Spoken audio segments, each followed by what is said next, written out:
Ya, untuk membahas lebih lanjut terkait rencana redenominasi oleh Menteri Keuangan Purbaya-Yudi Sadewa, kita simak perbincangan jurnalis Indo News TV Pung Purwanto dengan pengamat ekonomi Beni Batara dalam To The Point aja berikut ini. Tapi kan redenominasi ini kan sempat muncul juga beberapa tahun lalu. Betul. Tapi kok kayaknya hilang lagi gitu, Bang? Waktu itu memang momennya nggak pas karena takut supaya inflasi.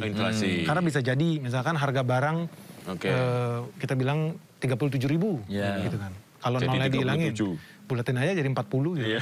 Ya jadi naik dong, ya kan pembulatan. Kalau zaman dulu ya mungkin begitu, tapi zaman sekarang banyak orang bayar pakai QRIS. Bisa nggak bikin 37.500 setelah redenominasi? Bisa, 37,5. Cekling, selesai. Nggak perlu bawa pecahan lagi, gocap 50. Kalau zaman dulu memang orang bakal pembulatan ke atas lah. 37.500 dia bikin 38 biar gampang kan. Sekarang nggak perlu. Jadi contoh kayak beli misalkan, kita sebut merek lah. Kita makan burger lah di Amerika. Harganya pasti nggak bulat. $4,17. Jadi ada sen. Ada masalah? Nggak ada masalah. Kita pun bisa bikin yang sama gitu loh. Harga barang misalkan tadi 37.500 jadi 37,5. Bayar. Selesai. Jadi itu betul-betul ada yang bilang bakal terjadi inflasi atau enggak, menurut saya enggak. Malah keuntungan kita adalah orang jadi makin susah korupsi. Udah jelas makin susah korupsi. Orang mulai bertanya-tanya, lu bawa duit cash kemana? Gue punya cerita bagus nih, zaman dulu di Belanda mau kuliah. Supaya beli kan duit nggak banyak ya, jadi cari laptop pun gue pergi ke website barang bekas. Ada namanya Marketplaats di sana, marketplaats.com. Di sini mungkin kayak OLX lah, toko barang bekas online. Gue akhirnya beli di situ. Oh, cari laptopnya ada yang murah, masih bagus. Harganya diskon 70%. Bawalah duit mungkin sekitar 300 euro lah zaman itu. Transaksi di stasiun. Pas gue mau bayar, yang gue mau bayarin takut. Hah, kenapa bayarnya cash? Saya nggak berani. Takut dia. Karena dikira ini transaksi uang apa ini? Uang haram apa gue habis nodong di mana? Apa jual ganja kah? Takut. Jadi lu bayangin, orang di sana takut. Gue mau bayar 300 euro. Takut. Karena udah mentalitasnya tidak bisa cash. Nggak bisa gitu loh. Aneh. Even mau beli barang ke supermarket di sana, ada namanya Hoogvliet di sini mungkin setara kayak mungkin market range market. Gue mau bayar 50 euro atau 100, ditolak sama mereka. Nggak berani mereka, literally nggak berani. Apa ini gitu loh? Lu mau cuci duit kah? Lu hasil tindak kejahatan kah gitu loh? Se-aware itu mereka. Nah kita nggak ada. Gak ada kesana, kita aneh, konyol banget gitu. Gue ke beberapa pasar di daerah di NTT, orang beli sapi harga 45 juta di pasar basah pakai cash. Gila apaan ini gitu kan. Yang bener aja, pasti gak bayar pajak ini orang, yakin gue.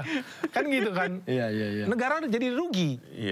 Negara yang dirugikan. Karena gitu. Gak masuk sistem keuangan negara. Gak masuk ke sistem keuangan negara yang dirugikan. Gak terdeteksi. Betul. Padahal dia pasti bawa sapi itu ke pasar pakai truk, pakai fasilitas negara. Menikmati aspal yang mulus itu, menikmati pelabuhan, kapal pelni yang harganya didiskon, tapi dia nggak bayar pajak. Jadi banyak juragan-juragan sapi, omzet miliaran, nggak ada bayar pajak.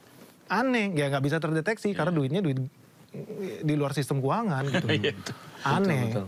Tapi kalau mereka sudah dengar mau ada kebijakan itu kan, ini orang-orang yang punya akses gitu ya. Nanti tiba-tiba, wah saya belikan dulu nih emas, belikan dulu mata uang dolar Amerika, dolar Singapura gitu gimana? Oh gampang. Gimana? Lakukan pembatasan. Pembelian? Iya. 1 bulan masa penukaran. 1 bulan Antam tahan barang, nggak ada masalah. Emas nilainya nggak busuk, nggak bekarat. Kan kita 1 pintu nih emas kita nih, di Antam. Tutup keran, nggak usah jual.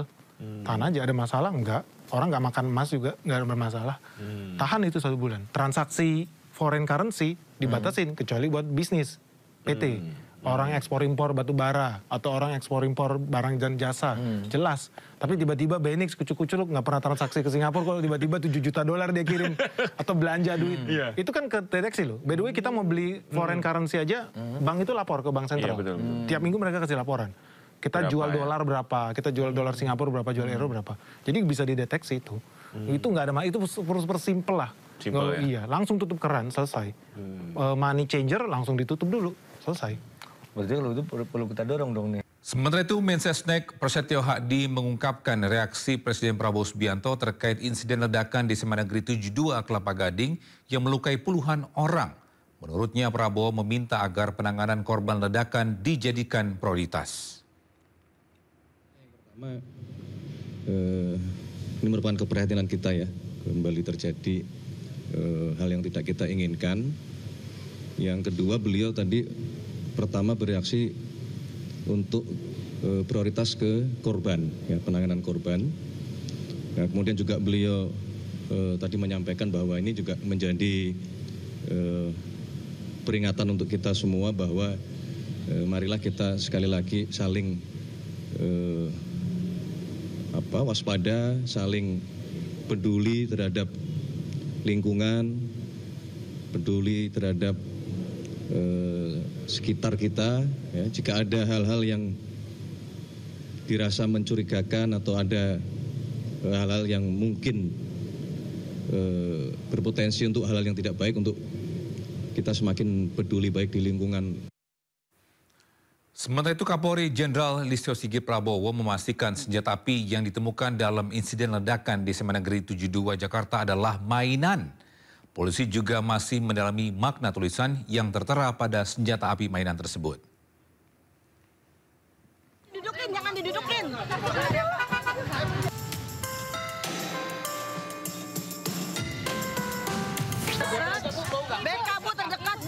Ledakan di SMA Negeri 72 Jakarta membuat lebih dari 50 orang terluka, termasuk para siswa.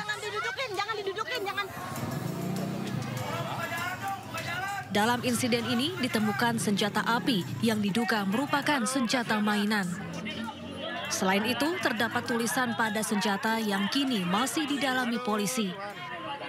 Sementara itu, terduga pelaku ledakan merupakan pihak yang berasal dari lingkungan sekolah.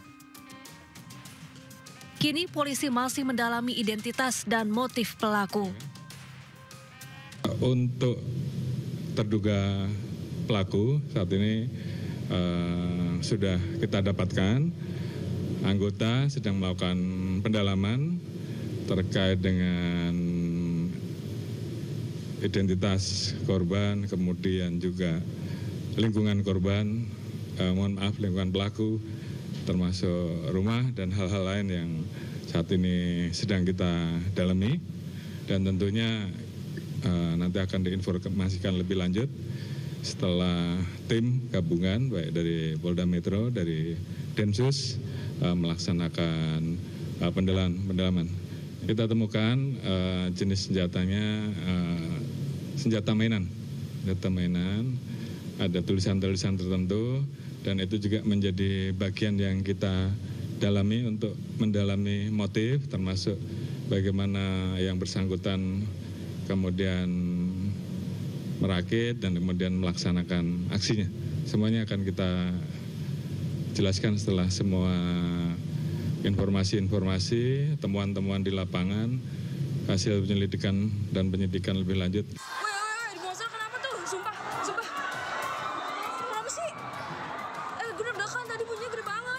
Sebelumnya ledakan menggelegar di SMA Negeri 72 Jakarta di kawasan Kelapa Gading, Jakarta Utara, Jumat siang. Astagfirullahaladzim, tangan gue gemeter. Menurut saksi, ledakan terjadi di beberapa titik di area masjid sekolah saat siswa dan guru hendak menunaikan sholat Jumat. Akibatnya, lebih dari 50 orang terluka. Dari Jakarta, tim liputan iNews melaporkan. Bisa korban ledakan SMA Negeri 72 Kelapa Gading masih menjalani perawatan, salah satunya di RS Yarsi, Jakarta Pusat. Informasi terkini terdapat total 15 korban yang masih dirawat, 1 diantaranya masih berada di ruang ICU. Ya, 1 korban yang dirawat di ruang ICU mengalami kondisi luka cukup serius, termasuk luka bakar dan sudah jalani operasi. Sementara 13 korban lainnya masih menjalani rawat inap dengan kondisi telinga berdengung akibat trauma ledakan yang terjadi. Untuk 13 korban telah dicek oleh dokter spesialis THT dan akan dilakukan observasi lanjutan jika memang diperlukan. Sementara satu korban lainnya diperbolehkan untuk rawat jalan. Dan siang ini Menteri Sosial Saifullah Yusuf juga akan meninjau langsung para korban yang dirawat di RS Yarsi. Mensos akan meninjau korban di RS Yarsi setelah melakukan peninjauan ke RS Islam Jakarta Cempaka Putih. Tim medis RS Yarsi yang terdiri dari dokter spesialis bedah, anestesi, spesialis anak, psikologi klinis, dan perawatan luka bakar terus memberikan penanganan intensif kepada para korban. RS Yarsi juga telah menyiapkan fasilitas tambahan dan ruang perawatan darurat untuk mengantisipasi kemungkinan adanya korban tambahan yang dirujuk.